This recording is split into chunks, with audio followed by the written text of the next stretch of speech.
Face à l'avalanche d'informations médicales, comment les soignants font-ils pour être sûrs de proposer les meilleurs soins possibles? La réponse tient en une méthode très rigoureuse qu'on va décortiquer ensemble aujourd'hui.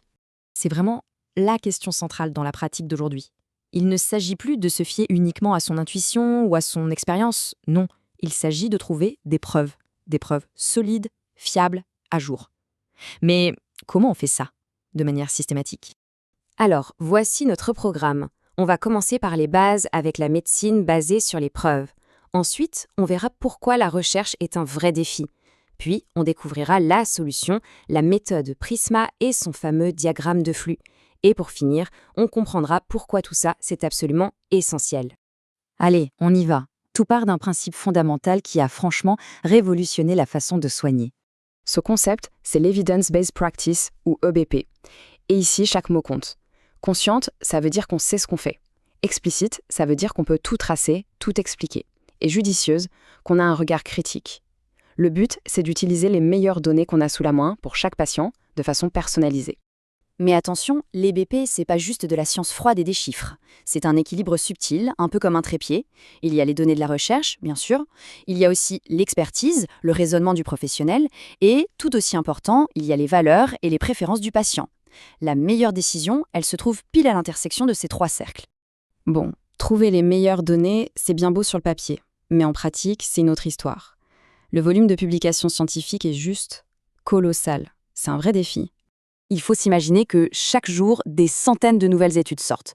Que l'on soit étudiant ou professionnel confirmé, c'est tout simplement impossible de tout lire. Il faut donc une méthode pour trier, pour évaluer et pour synthétiser cette masse d'infos de manière efficace. Et voilà le point le plus important. Toutes les études ne se valent pas, loin de là. Cette pyramide, elle est parfaite pour comprendre ça. Tout en bas, on a les avis d'experts, les cas isolés. Plus on monte, plus le niveau de preuve est solide. Et tout en haut, le Graal, ce sont les revues systématiques et les méta-analyses. Ce sont des synthèses ultra rigoureuses de plein d'études. L'objectif, c'est donc toujours de viser le sommet de cette pyramide. D'accord. Mais alors, comment on les fabrique, ces fameuses revues systématiques qui sont tout en haut? Eh bien, c'est là qu'intervient notre outil du jour, Prisma. Prisma, c'est un acronyme un peu barbare pour Preferred Reporting Items for Systematic Reviews and Meta-Analysis. En gros, il faut le voir comme un mode d'emploi, une checklist universelle pour s'assurer qu'une revue systématique est faite dans les règles de l'art, de façon totalement transparente. C'est un standard qui a d'ailleurs été mis à jour en 2020 pour être encore plus précis et rigoureux. Les buts sont très clairs. D'abord, la transparence. On doit pouvoir suivre le cheminement des chercheurs à la trace. Ensuite, la reproductibilité. N'importe qui doit pouvoir refaire la même recherche et, idéalement, arriver aux mêmes conclusions. Et à la fin, l'objectif, c'est d'améliorer la qualité globale, pour avoir des revues sur lesquelles on peut vraiment s'appuyer. On arrive maintenant à l'élément le plus connu, le plus visuel de la méthode Prisma. C'est un simple diagramme, mais il raconte toute l'histoire de la recherche. Ce diagramme de flux, ce flowchart, se déroule en 4 grandes étapes. C'est vraiment comme un entonnoir. On part de très large et on filtre jusqu'à ne garder que la crème de la crème. Voyons ça en détail. On commence avec l'identification. Là, on ratisse très large. Les chercheurs vont sur les bases de données classiques comme PubMed, Kern, etc. Mais, et ça c'est une des grosses améliorations de Prisma 2020, ils cherchent aussi ce qu'on appelle la littérature grise. Alors qu'est-ce que c'est?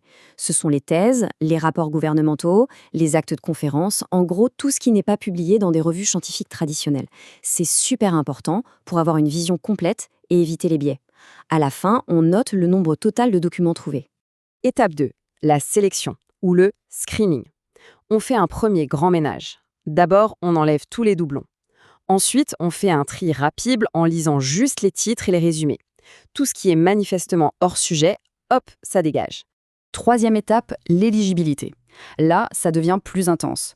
Pour chaque article qui a passé le premier filtre, on le lit en entier. C'est une lecture approfondie, critique.